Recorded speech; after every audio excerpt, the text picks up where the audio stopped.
بسم اللہ الرحمن الرحیم اللہ کے نام سے جو رحمان اور رحیم ہے۔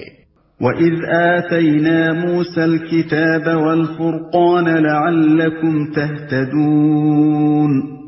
یاد کرو کہ ٹھیک اس وقت جب تم یہ ظلم کر رہے تھے ہم نے موسیٰ کو کتاب اور فرقان عطا کی تاکہ تم اس کے ذریعے سے سیدھا راستہ پا سکو۔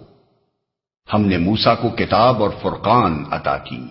فرقان وہ چیز جس کے ذریعے سے حق اور باطل کا فرق نمایاں ہو۔ اردو میں اس کے مفہوم سے قریب تر لفظ کسوٹی ہے۔ یہاں فرقان سے مراد دین کا وہ علم اور فہم ہے جس سے آدمی حق اور باطل میں تمیز کرتا ہے۔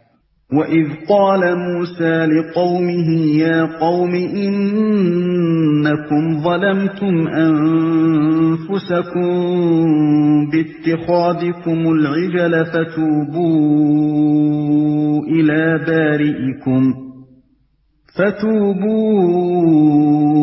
إِلَى بَارِئِكُمْ فَقَتُلُوا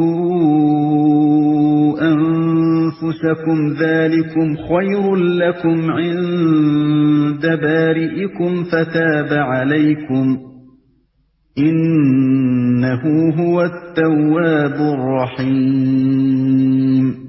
یاد کرو جب موسیٰ یہ نعمت لیے ہوئے پلٹا تو اس نے اپنی قوم سے کہا کہ لوگو تم نے بچڑے کو معبود بنا کر اپنے اوپر سخت ظلم کیا ہے، لہذا تم اپنے خالق کے حضور توبہ کرو اور اپنی جانوں کو ہلاک کرو، اسی میں تمہارے خالق کے نزدیک تمہاری بہتری ہے۔